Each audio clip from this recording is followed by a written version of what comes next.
Today I am reading part 2, Where Does Bondage Come from the book From Bondage to Bonding, Escaping Codependency, Embracing Biblical Love by Nancy Groom. Chapter 7, Fervent Longings. It starts with a quote from Larry Crabb from his book Inside Out. We are dependent by nature. We require resources outside ourselves if we're to enjoy either physical or personal life. God intended that we warmly respond to the loving strength of another, and what we were built to enjoy, we deeply desire. The first section of this book described codependency as a self-focused way of life that keeps us from genuine freedom in relationships. The question is, can a person move away from codependency? Is recovery possible? It's not enough to simply tell someone or oneself to stop being codependent.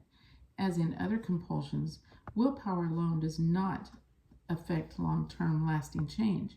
Behavior adjustments, stop doing this or start doing that, must happen, but they are not enough. Nor are compulsions managed through environmental rearrangements, such as moving to a new place or finding new friends. Something deeper is required, something on the inside. The codependent must experience a revolutionary new look at what life is and how it is to be lived, particularly in the spiritual dimension. To embark on the journey of interchange, we must begin with the question of origin. Where does codependency come from, and how does it develop? Understanding origins will help shape our journey toward recovery. To chart a course toward wholeness, it is imperative to define the nature of man, used here to refer to both male and female human beings. What was man created to be and do? What does he need, and what can he give? The Bible has much to say about the nature and purpose of man. Created to reflect God. The opening chapters of Genesis tell us that human beings didn't accidentally happen. God created them separate from and superior to the rest of creation. Moses told us, "Then God said, let us make man in our image, in our likeness, and let them rule over the fish of the sea and the birds of the air, over the livestock, over all the earth, and over all the creatures that move along the ground." So God created man in his own image. In the image of God he created him. Male and female he created them. Found in Genesis 1:26 and 27. Adam and Eve were to rule over all of God's creation. Moreover, the kind of beings Adam and Eve were reflected the kind of being God is, since they were created in his image. God is spirit, the Apostle John wrote in John 4:24, and man too is spiritual as well as physical. This reality often is denied or ignored as people seek to satisfy the physical, rational, relational, and emotional aspects of their being in a spiritual vacuum. The awakening of a person to his or her spirituality is essential to recovery from codependency. Longing for impact. Two other things must be said about the desire of man, both having to do with what man was created to desire. The first has been alluded to already. Man was created to long for and seek after productivity and impact. The cultural mandate God gave Adam and Eve in Genesis 1:28 reflects their innate need to make a difference in their world. God blessed them and said to them, "Be fruitful and increase in number, fill the earth and subdue it. Rule over the fish of the sea and the birds of the air, and over every living creature that moves on the ground." The first thing God did after creating Adam was to give him something to do, to work and protect the Garden of Eden, and to name the animals. Genesis 2:15 and 19. We were created for impact on our environment and circumstances, and impact in the lives of others. Longing for relationship. That brings us to the second desire of man, the longing for openness and connectedness with other personal beings. God himself is a personal being who communes in perfect unity within the Godhead, Father, Son, and Holy Spirit. In considering the creation of man, God said, "Let us make man in our image, in our likeness." Genesis 1:26. Emphasis added. The social interchange and radical other-centeredness within the Godhead models what man is also created for as God's image bearers. Our relational longings move in two directions, toward God and toward other people. There was from the beginning an ongoing relationship between God and man. God spoke to Adam in Genesis 2:16, and later to Adam and Eve together in 3 verses 8 through 10. We have few details about the pre-fall dialogue between God and man, but it clearly existed. In fact, throughout the biblical narrative, God is revealed as pursuing connectedness with men and women, just as they longed for a relationship with Him.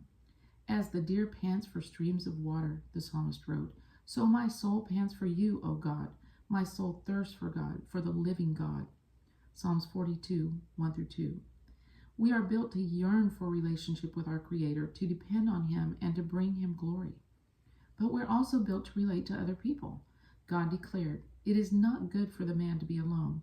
I will make a helper suitable for him, in Genesis 2:18.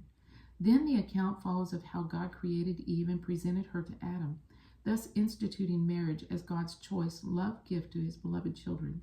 The story concluded, for this reason a man will leave his father and mother and be united to his wife, and they will become one flesh, in Genesis 2:24. Our longing for relationship with others, particularly in the one woman, one man covenant for life, is presented as good and God-given. It's okay to need and depend on other people. In fact, it's more than okay. It is our nature. Appropriate dependencies. Dependence is not a bad thing, particularly dependence on God. A.W. Tozer has said, the word necessary is wholly foreign to God, but it is wholly natural to man. Among all created beings, not one dare trust in itself. God alone trusts in himself. All other beings must trust in him. Dependence on God is what we were created for. It is, in fact, the only way we can experience genuine spiritual vitality. Adam and Eve's pre-fall life was intricately bound to their utter and glad dependence on the God from whom that life had come. But another legitimate dependency also existed in Eden, the mutual interdependence between Adam and Eve. It was appropriate for them to depend on each other, to enjoy natural and unashamed give and take in their relationship.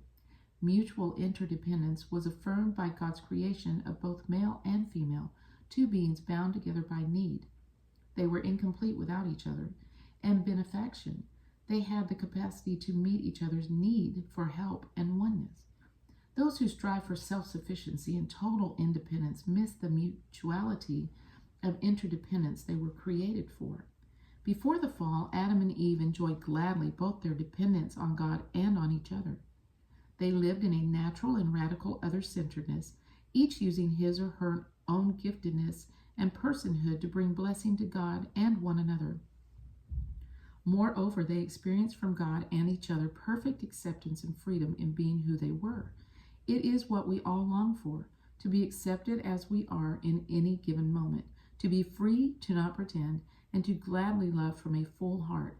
Their dependencies neither bound nor shamed them, but were instead an accepted and cherished part of their being. What they had to give they freely offered, and what they depended on was unfailingly provided. Love and authenticity from both God and one another. Effects of the fall.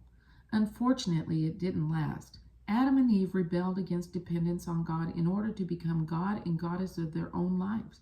They believed Satan's deception that disobedience would make them like God, as found in Genesis 3:5.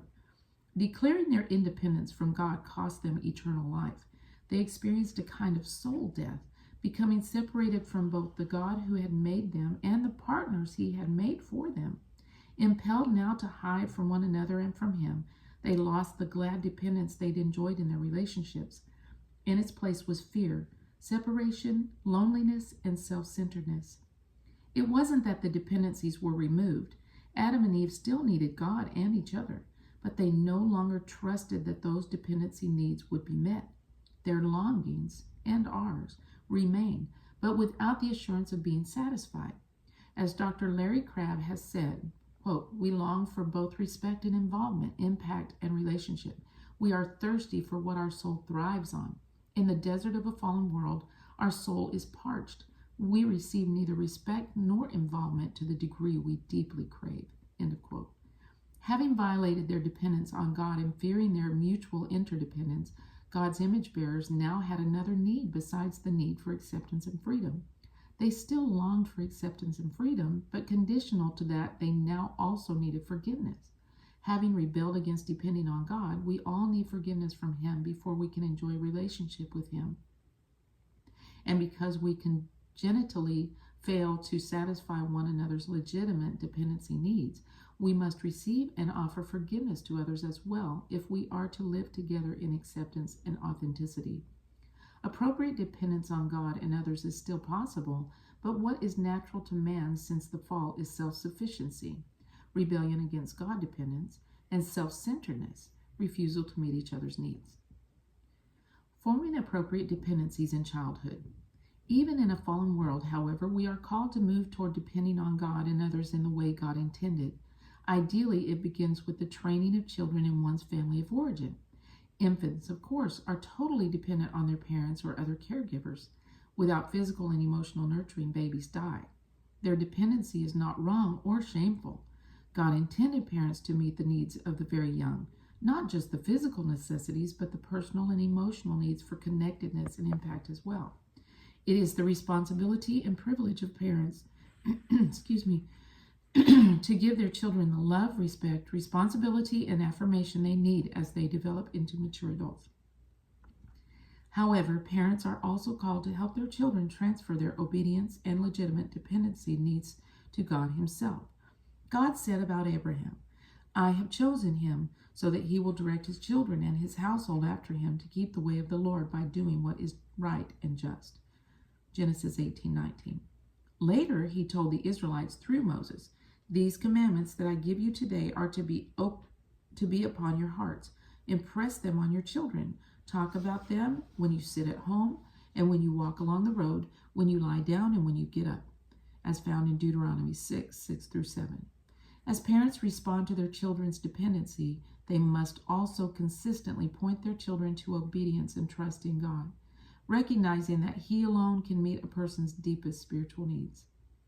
Thus, if children have healthy parenting during their early years, they move away from their total dependence on their parents and learn to develop other appropriate dependencies. They learn about trusting God to be there for them, and they learn what it means to live in community with others, at home, at school, at church, and in the neighborhood. These lessons in mutual interdependence are sometimes taught by the parents, but they are more often caught by the children through the way parents model their own God dependence and interdependence with others. By the time children reach adolescence, they are ready to increasingly break from total dependence on their parents and transfer their dependencies to God into appropriate give and take relationships with others in their own way and time. The break is sometimes difficult on both sides, but ideally parents will allow children to determine their own relationship with God and to form friendships based on what has been modeled during the 18 or so years at home. It is not that children will learn to be independent, but that they will transfer legitimate dependency needs to God and to mutually loving relationships with their peers, as well as to others with whom they must relate. Their dependency is not abandoned, but redirected. No guarantees. One of the great difficulties of living in a post-Eden world is that, as children and as adults, our need for connectedness with God is not perfectly met. The fault is not in God, of course. He is ever ready to meet us at every point of need. The problem lies in the fact that as fallen human beings, even as forgiven human beings, our capacity to experience His acceptance and grace is impaired by nature and by habit. We cannot sustain unbroken fellowship with Him until we're home. Our tastes of dependent communion with God in this life are sweet but incomplete. They always leave us yearning for more. There are no guarantees that our longings for impact, acceptance, and freedom will be met in our relationships with others either.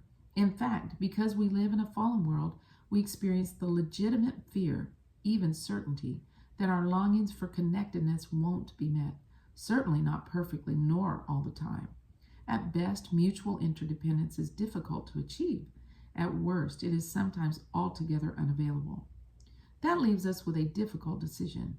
What are we going to do with our unsatisfied longings for acceptance and freedom? Especially for children who grew up in dysfunctional or abusive homes, the problem of unmet dependency needs is excruciating. In fact, as we shall see more clearly in the chapters to come, addiction and codependency have to do with misplaced dependencies for satisfying unmet longings for acceptance and connectedness with God and others. Dependency doesn't go away. It just gets redirected, and more often than not, misdirected. Summing up, As we seek to satisfy our deep desire for acceptance and freedom, we must remember that the longings themselves are God-given. A common strategy for avoiding the pain of unmet dependency needs is to deaden our longings for what we may never receive. It's safer to not need God or others than to face the possibility, even likelihood, that we might not find the depth of love and impact we so desperately crave. Denial functions well to disacknowledge both the unmet need for connectedness and the addiction or codependency that attempts to mask the painful loss of that connectedness. Then it's just one more step to deny the anger, sorrow, guilt, and fear that accompany the loss. Killing the longing for intimate relationships sometimes just seems to make sense. What we often don't realize, however, is that denying or killing our deepest longings leaves us spiritually destitute and closed to connecting with God on a level that offers us our only hope for joy and meaning. When we refuse to feel the ache of our longings, we close the one avenue we have toward having them met. If there is to be healing for codependency, it must begin by affirming the legitimacy of our longings for forgiveness, acceptance, and freedom in our relationships with God and others.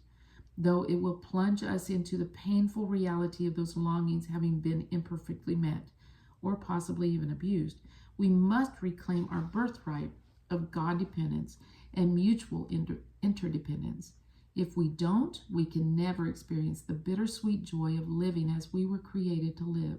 We are built for acceptance and freedom in relationships. To try to live without longing for those things may spare us a certain amount of raw pain, but we will ultimately be left hollow at our core, and we will not fulfill the central purpose for which we were created. To love God and others with all our heart, soul, mind, and strength.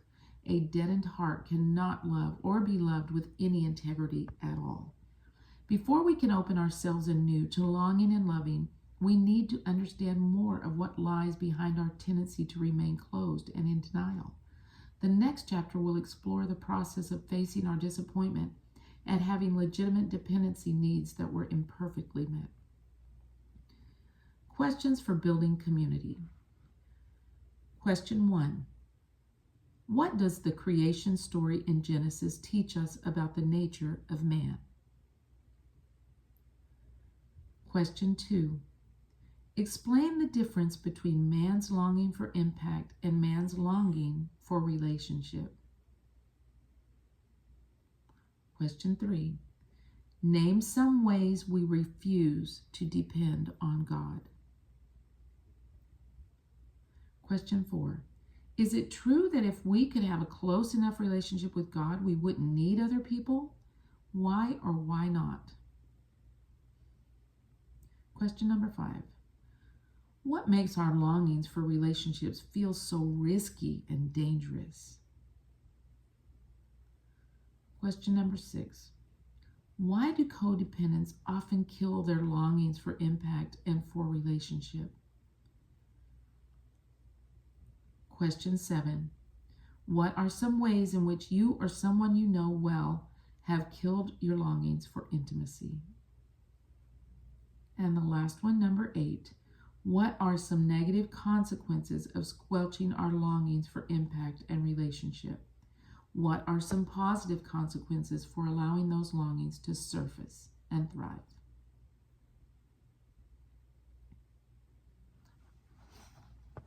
That was chapter 7 out of the book From Bondage to Bonding by Nancy Groom.